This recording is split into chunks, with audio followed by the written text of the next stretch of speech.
Yeah, hi. Alrighty, ladies and gentlemen, it is time for your NWA Powerrr review.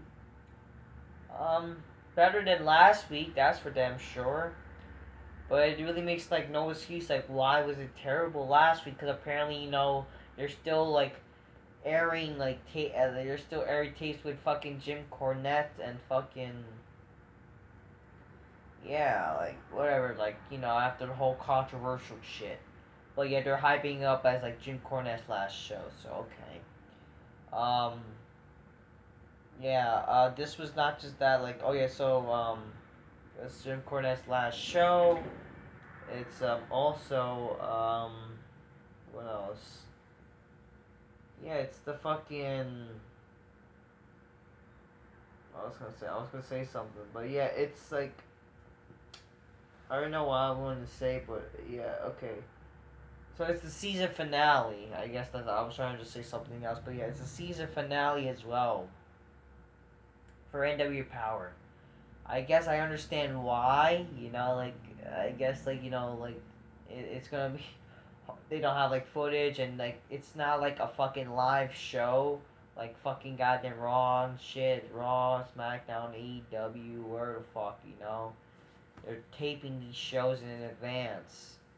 But again, like it takes away in a way it takes away the idea. It reminds me of that whole Lucha Underground stuff, but it really does take away the idea like oh, it's supposed to be like a live, in a way, that a consistent like television wrestling show. You know what I mean?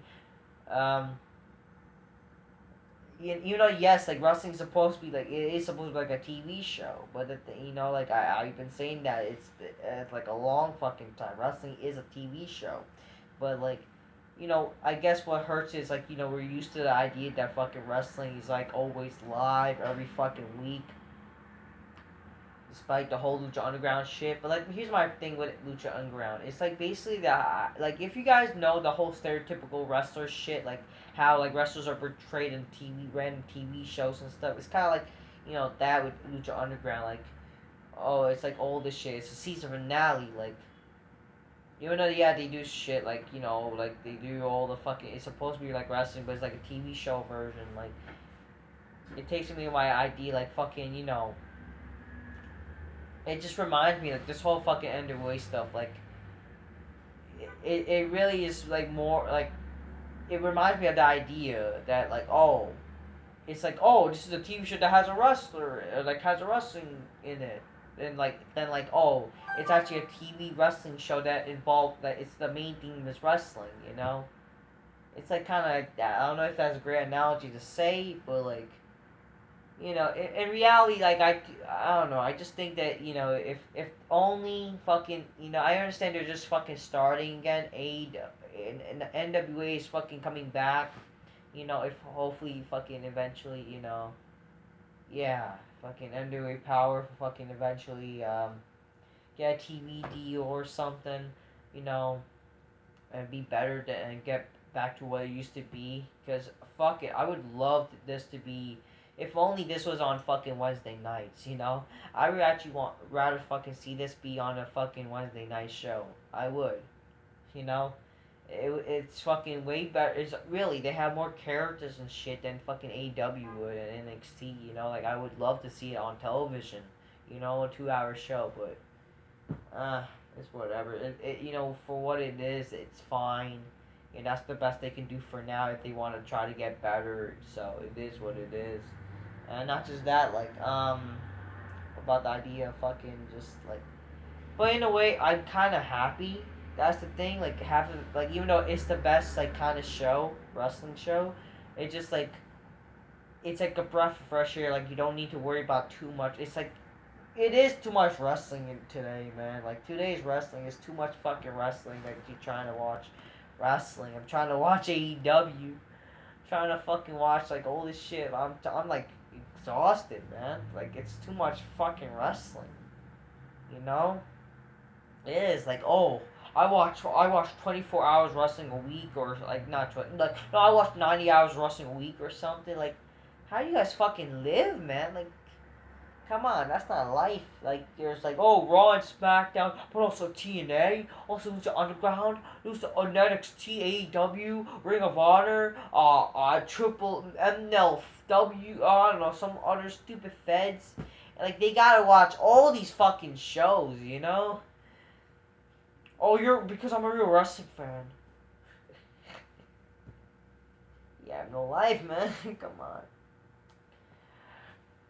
Whatever, like, I'm kind of like, it's okay. Alright, so the show starts with fucking, the official starts with the question, well, not question, what's his name? Like, yeah, it starts with fucking, yeah, it starts with the idea of being a season finale. They're building up to their next pay-per-view. This is their go-home show. Also, not, even though, like, yeah, their pay-per-view's gonna be on the 14th, and this is, like, the fucking 3rd it aired. And, yeah, the hype as the Cornette's last show. And at least in the first match, it was supposed to be Colt Cabana versus Ricky Stark, guys, for a non-title.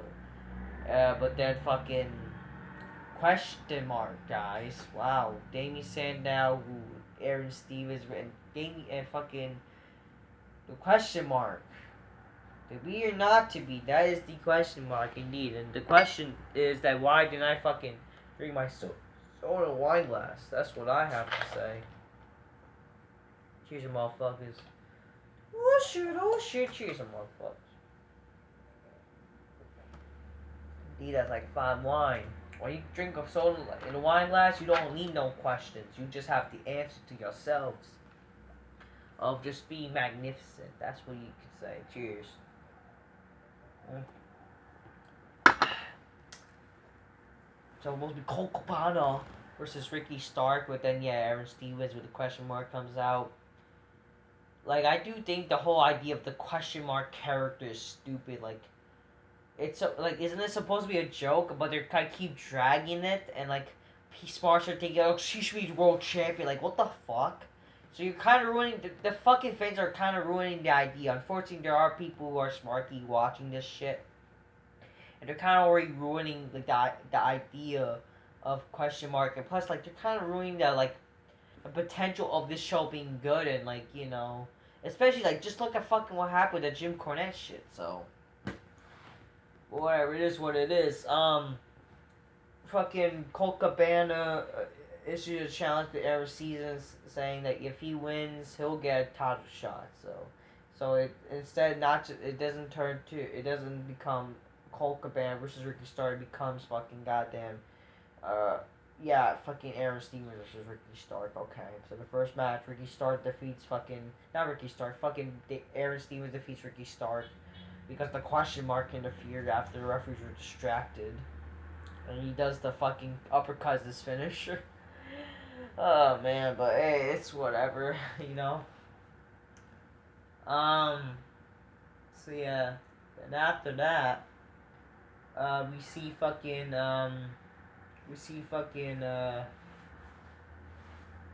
yeah, the idea of a 2 out of 3 falls match. Yeah, fucking, but then you have James Storm's then James Storm, he mentions how fucking, you know, he wasn't mentioned in the first show and stuff, but he had to rely on himself to be part of the show, and then freaking how he basically so basically they show how he earned his title shot in a way by him basing fucking. Sorry, I can't make a telephony call with your iPad. Oh, fuck you. What the fuck's wrong with my fucking iPad, you fucking dumbass? But what I was gonna say, oh man. The world is gonna fucking be fucked up. Your iPad is taking over, people. My goodness. I don't know what to say. I'm just like, wow. Anyways, fucking, so, yeah. So fucking goddamn James Storm, he earned his shot in a triple threat with Mr. Anderson and fucking goddamn, Eli Drake. And wow, this is like all 3 of them are TNA, and TNA can even book this match. But like the fact, like this is honestly a big match, you know, and they don't show this. Like this is a missed opportunity, you know. with NWA. Like NWA could have done this match, and it could have helped them, you know, as a fucking like main event for a show, and they chose not to fucking show it live or something, you know, like it makes no sense, you know. This is a fucking you're trying to fucking build up your show. This could have been good to establish like why fucking James Storm like is facing Nick Aldis, you know. We really didn't know how he fucking earned the shot and shit. But whatever, it is what it is. So yeah. And he picks fucking Brian Hebner to be his referee. So they're doing this thing, we're gonna pick each other's referees or something. And then question marks walk over Comic Con, guys, or something. Again, this is supposed to be a joke of a character, but fucking fans want this character to be something somewhat. I don't know, like, come on, unless they're building up to something, like, if they actually make this guy like a legit character, it's just retarded. Like, it would make more sense if this is an actual, like, oh, he, I don't know, just fucking, ah, man, I don't know what to say, ladies and gentlemen, I don't know. And you see fucking Sienna, ladies and gentlemen. Wait, not before that, we got Melina. She's gonna fucking bring some fierce women's wrestling or something. To make women's wrestling important, guys. We know me inventing, no one cares. But then Sienna comes out, hot as fuck, a fucking big black ass big negotiator shit. And then they confrontation each other. Then fucking Melina backs out, and then she gets it. Then fucking the Sienna bitch gets attacked by her allies. And then what happens next? Then, you know, the Rockmore Express, they said they have like more talent in them and stuff. Nick Aldis fucking talks about how, you know, he's not gonna let fucking like James Storm win and shit. And then he decides to pick Tim Storm as his fucking like referee partner, a guy who's willing to risk it all and shit. Alright. It's not bad. We're gonna see Tim Storm, man, the face of NW, my favorite wrestler. Great, awesome, man. And the main event for the NWA World Tag Titles, the Rock and Roll Express, ladies and gentlemen, defeated the wild card, which is, I liked it actually. I liked the idea of it. It's pretty happy, and yeah, the feel good moment, fucking Jim Cornette celebrating with them, so it felt good. It was awesome actually. You know, I enjoyed it. So they won, and the match was not bad to watch. You know, for a quick, it was not bad. I like these matches. Like, it's not too long, especially it's like I think it was just 2 matches, but it's like that's good enough. Honestly, I think it does its purpose. So I'm happy, and I'm happy with everything on the show. So yeah, so for its season finale, it's actually good. It's a good way, kind of. You know, we got new tag champs. You know, as Rock War Express. It's cool. It's rock and roll. Rock and roll, dude. It's awesome, dude. And then fucking, yeah, we're NWA Powerrr Enter the Fire pay-per-view. It's gonna be like $19-something. I think. Anyway, it'll be even like better, cheaper or something. And it's gonna be on Fight TV. I don't want to fucking order something on credit card though, or fucking on TV. I mean, on fucking, I don't know, computer. You can't watch it on. I don't care, but hey. So good for its season finale. Not bad, and hopefully, you know, NWA gets better, and hopefully it'll be a great alternative, indeed, a more better alternative, and hopefully it'll be something to watch than just AEW and fucking, even though I do believe, I fairly believe this is a better show. I enjoyed it more than even Raw and SmackDown, AEW, and fucking goddamn NXT. I do. It's a better show. It'll be something, you know, better than just TNA also, and fucking goddamn, you know, I watched 90 Hours Wrestling Week, like fucking people, you got people watching ROH and shit, and MLW or something, all these other indie feds, you know. But hey, hopefully this is something. That's really all I have to say, people. This has got big muscles, got big abs, got big black cat to fucking bitch, motherfucker. Just drink a soul wine glass. Sorry, the wrong glass. I got both glasses, motherfuckers. Drink a soul wine glass, magnificently. So good stuff for what it